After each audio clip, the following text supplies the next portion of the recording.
And a lot of what we do, and you can ask my patients, is I ask them to visualize, and not just to visualize it in their mind's eye, but to really use every single sense. So, can you imagine the smell of the baby, holding the baby, what that feels like, what that would look like in your life today? And can you believe it in the very end that that can really be your life? And I find that that trio and working through it is really what it takes Uh, to conceive. Welcome to Whole by Design, the podcast exploring the human experience with compassion and curiosity. Together, we'll uncover powerful internal resources and tools to help you embrace clarity, joy, and your full potential because you are whole by design. Hi, everyone. My name is Dr. Julie Lopez, and I'm your host for Whole by Design. On this week's episode, we will be diving into fertility, and not just physical fertility, but all the different types of fertility that women or men can experience on this journey we call life. I am here with one of my favorite, if not the favorite, acupuncturist on the planet, Dr. Natalie Grigorian, and she is going to be helping us with everything related to fertility with all of her wisdom. You should definitely stay until the end when she is going to share with us her top 3 tips for nurturing fertility, for nurturing fertility. And it is so great to have you here today. Dr. G, we're going to call her for today. But before we jump in, don't forget to check out our website, www.viva Partnership, for free and low-cost resources that can change your life. Thank you so much for joining us.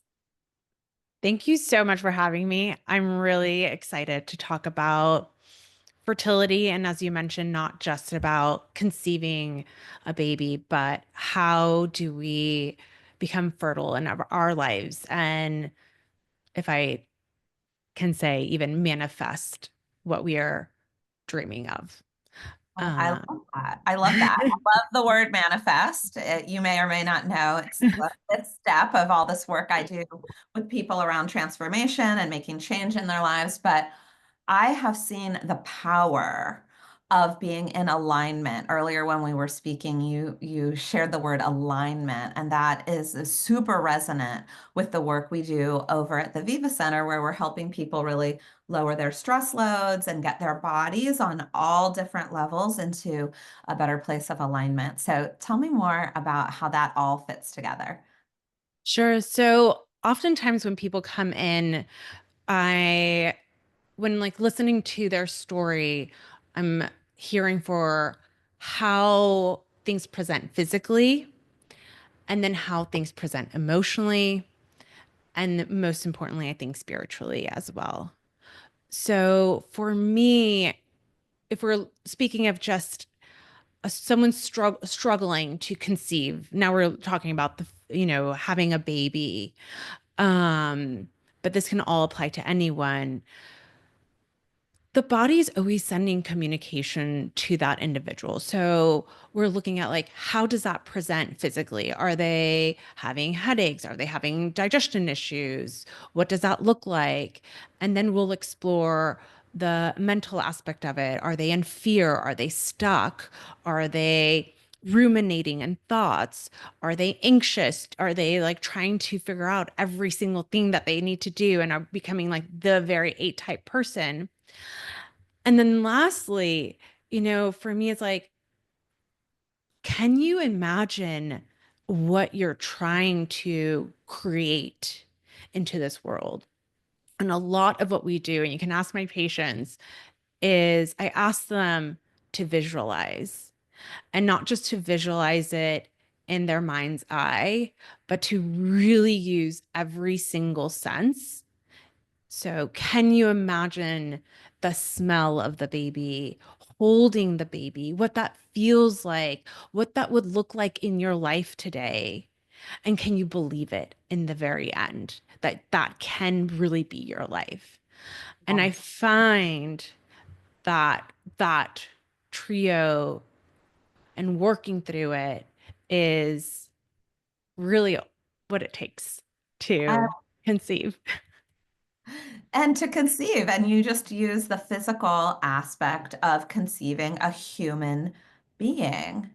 And we know through brain scans that when you imagine something in a visceral way, the way you just described, using all of the senses, and can hold it firmly in your imagination, the same parts of the brain light up as when Mhm. you're actually doing something. It is so powerful. And because you've been using the word receive, I think that's incredible. I just finished taping a whole section of part of my Breakthrough Academy about money, and you can be fertile in the land of money. But if you're not prepared and you're not visualizing and you're not seeing it, and you're sabotaging some of that, your system's going to say, oh no, that person can't handle money, doesn't know what to do with money. It works no matter the application. So it just made me think of that. Yeah, no, totally. My husband and I are both entrepreneurs. And so we have a ritual in our life to take time to support each other in visualizing what it looks like to be in partnership of an entrepreneurial household, right? To your point. And it's so important. I not only I am a mother of two, and I used all these practices, and I also, you know, own my clinic. So for me, as you said, these tools are not just for conception of a soul, but it's a conception of any idea. And for me, even running a business is a living, breathing entity, right? There's like a lot that there's what we would say in Chinese medicine, qi that flourishes and goes all around. And how is it flowing? And do we take the time to take a pause and reflect? Is it a physical thing? Is it an emotional thing? Or is it a spiritual thing that is missing or unaligned?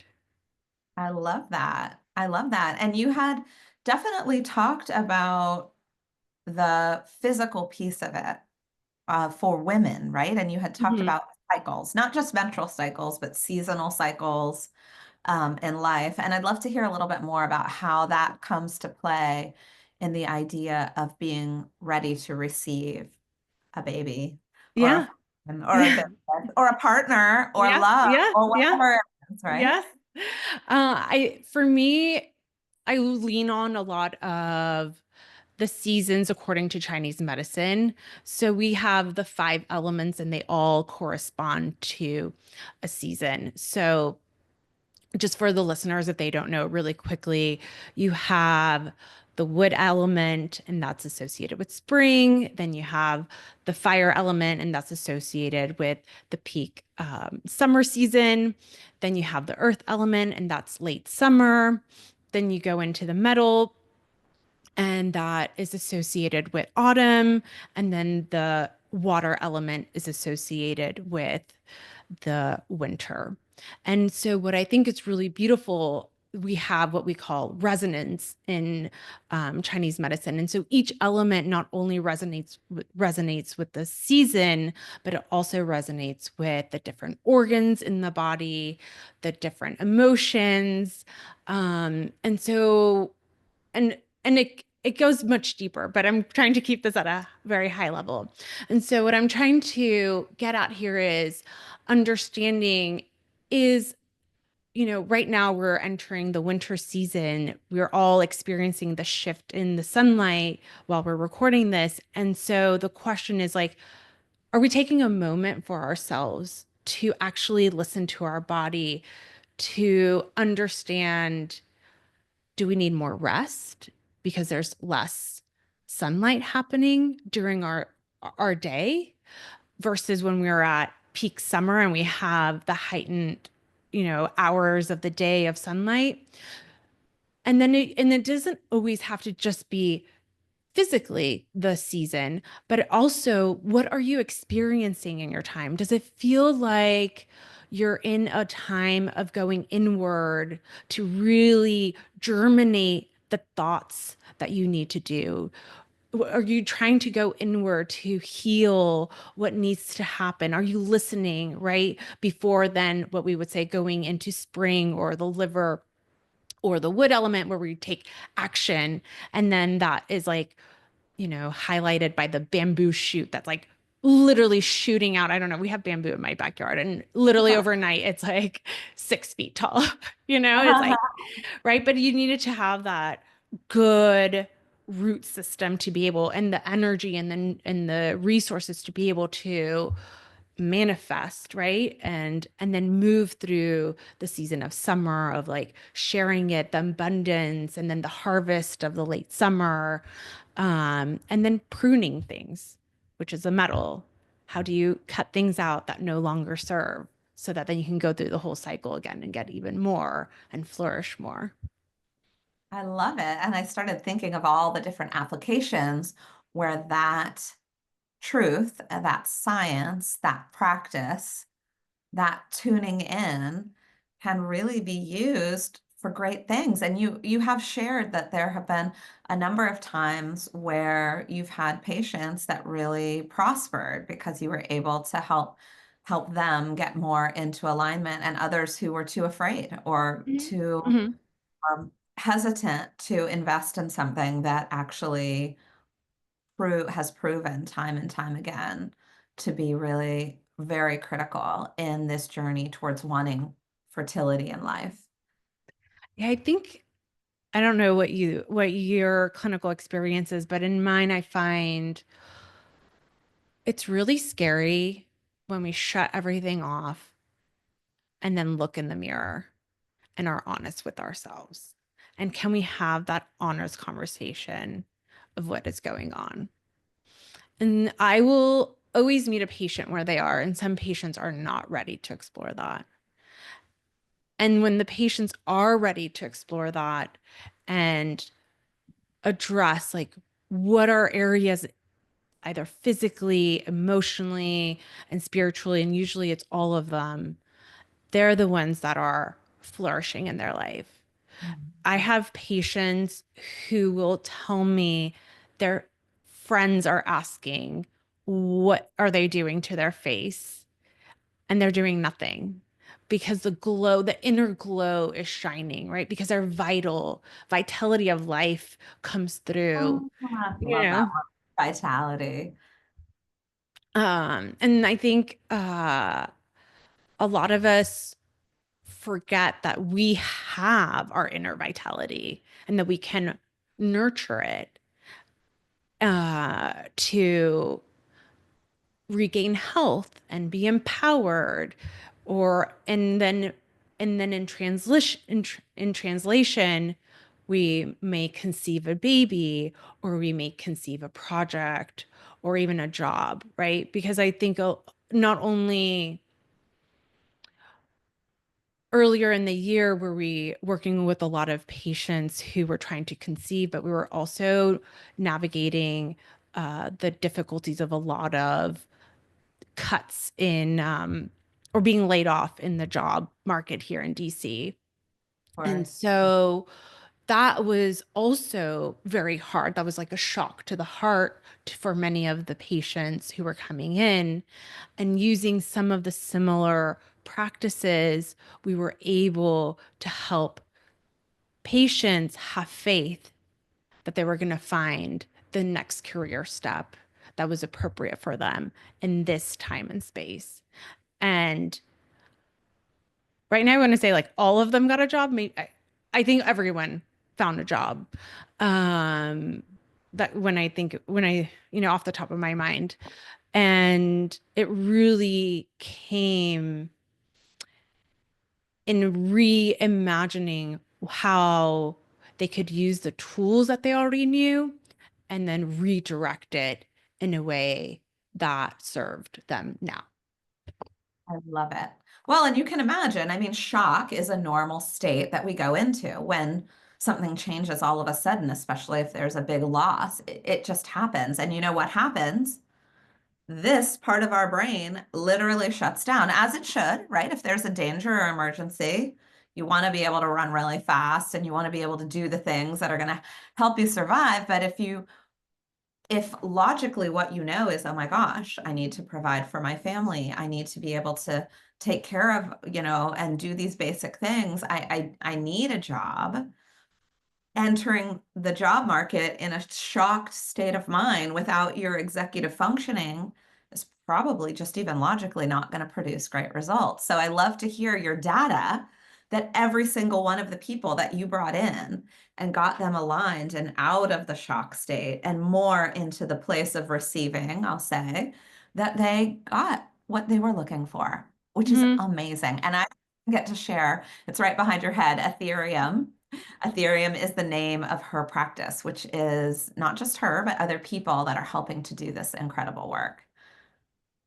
Thank you. Yeah, no, it's such an honor to have a place in DC. There's a saying in Chinese medicine that man stands between heaven and earth.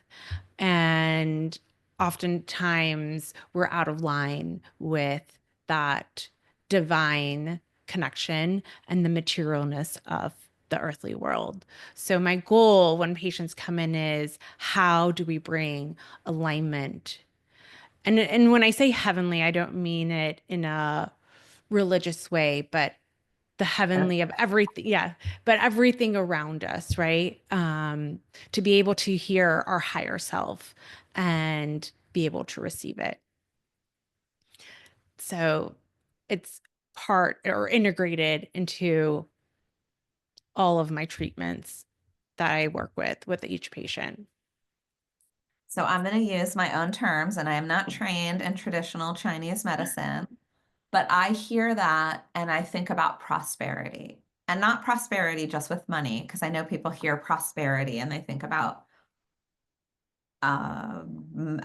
financial wealth, but wealth in all of its forms, wealth of a peaceful and calm mind, like the wealth of good friends and relationships or connection and community, like the wealth of a Mhm. healthy body, right? That can move and flow and isn't stuck or rigid, right? I think of sometimes when people have deep wounds, and obviously we work in the mental and psychological health space, but the scar tissue itself can create blockages that don't have people moving and flowing in their best state. So when you said all the things you just said about heaven and prosperity and all these things, I just think of like the ideal state of being. And you mentioned the word faith, which is so powerful, right? That imagining as if is super powerful in our bodies.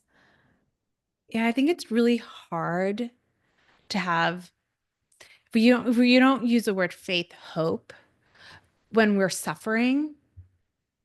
And so when usually patients come in, they've lost hope or faith or trusting their body in being able to move through life. And many times it might be fertility, but it can show up in other ways too. It can be, um, digestive issues or whatever blockages that patient is coming in. And so when we're able to listen and then give patients tools of like, well, this is how we can understand what these signals are saying. And then we empower patients to then be confident in their body. That to me is a really key step of being able to move through life with ease. I love it. Of course it is. Of course it is, right? And we see it in these like really dramatic movies where someone's hyper trained as like James Bond and like really hard things are happening and they're in a state of ease, even though they're doing kind of and Mhm. facing incredibly hard things. And we have the ability to do that and to maximize that. And I think when I think Totally. of you and your work, I think that's what you're doing. Yes. Yeah. I always tell people I cannot change the stressors of life.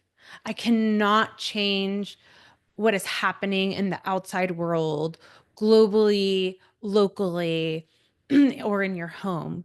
But what I want you to be able to do is be able to walk through life, letting those stressors not get deep inside. You can acknowledge whatever we're experiencing, and then how do we move through it like a wave, right? We all will feel every emotion. I don't want people to be not feeling the sadness of life or the joys of life or the fears, and they all are appropriate.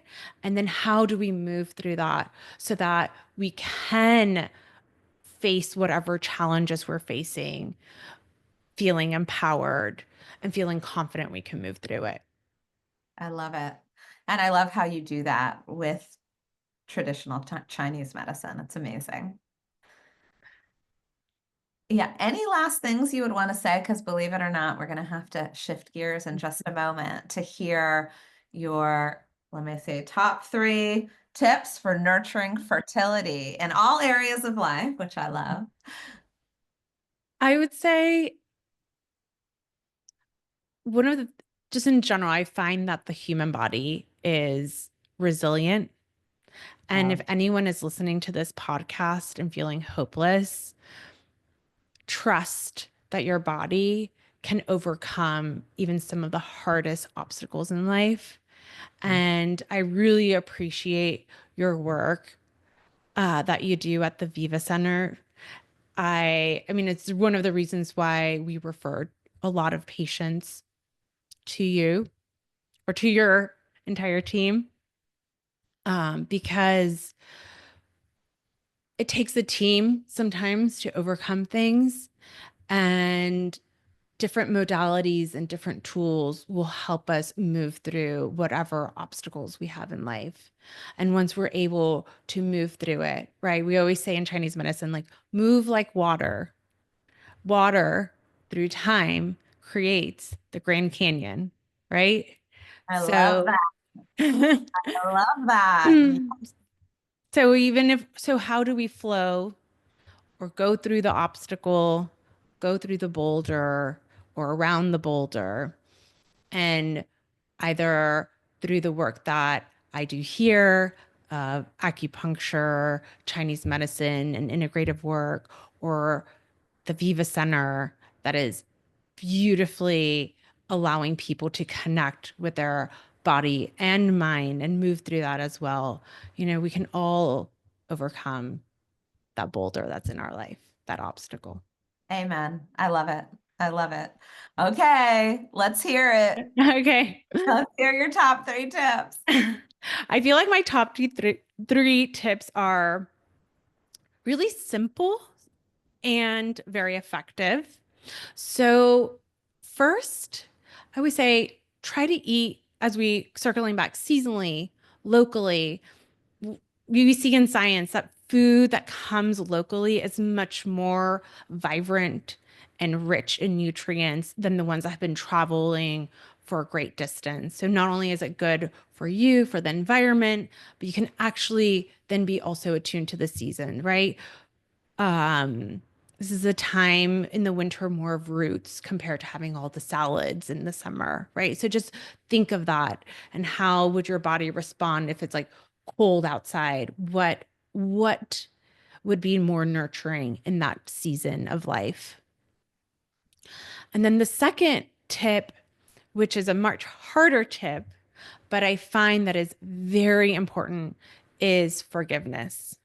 Mm. Forgiveness is an energy that is much easier. Oh, let me just start over. Holding a grudge takes a lot of energy, Yes. and it's much less energy to forgive. The process can be very hard, especially since we're conditioned to repress emotions and hold things in, and like what is appropriate, or how do we have these conversations maybe with people who we loved, our family members, or other people in our life who have what we feel wronged us. And so the question is, how do we shift from being in a mind of blaming others for what has happened and then creating space. Because especially when it comes to fertility, if the in Chinese medicine, there's a connection between the heart and the uterus called the Bao Mai. And through this vessel, you can see how emotions really affect the uterus. And so if you have a womb that is filled with a lot of emotional trauma or stuckness, then the question I ask, like, how do you imagine new life coming in? Mhm. And when we're able to create an emptier space, we allow new opportunities to come in. And I've seen that not just with conception, but also with just different parts of conceiving life, right? What might be a project, it might be a business, it might be a relationship. How do we welcome someone in? Love that. Love that. And then the last one is simple as sleep. I think sleep is something that we often just like, I don't know, neglect. I'm not saying that I haven't had my fair share of having a good time, and those are always, welcome with good friends or family. But on a day-to-day basis, are we having good nightly hygiene? What does your routine look like? Are you doom scrolling? Are we, what is our addiction to screens like? Are we good about closing off um, our laptops and work? Is there a beginning, middle, and end to our day? Because now, I think what it was, Netflix is like motto is like time or like sleep is like their biggest, hurdle of making money or something of that nature. So it's like, so it clearly is tapping into like our addictive nature of like not closing the end of the day. So something simple as sleep can be very healing and regenerative. And on the flip side, if someone has insomnia or is having trouble sleeping, then the question is, how do we use maybe herbs or Chinese medicine to help the body nudge its way back to that cyclical circadian rhythm that it naturally has? I love that. Okay, so 3 tips for nurturing fertility in any area of life are rest, good quality sleep, forgiveness, super important for clearing energy in your body. And then lastly, eating seasonally and locally for the absolute maximum nutritional vibrancy. I love it. And I love you and your work and all that you're doing at your center. And I just appreciate so much that you were able to come on the podcast and change perspective a little bit on what it can look like to feel stuck in your life in a certain area or shift it and move it into a place that's more open and inviting of abundance on all the different levels. So thank you so much for joining me on this episode of Whole by Design. For all you listeners, I hope it has left you feeling inspired to toss out the labels, embrace new perspectives, and take one step closer to the joy and clarity that is waiting for you. Let's spread the message. Subscribe, review, and share the episode with someone who could benefit from a stigma dropping approach to mental fitness today.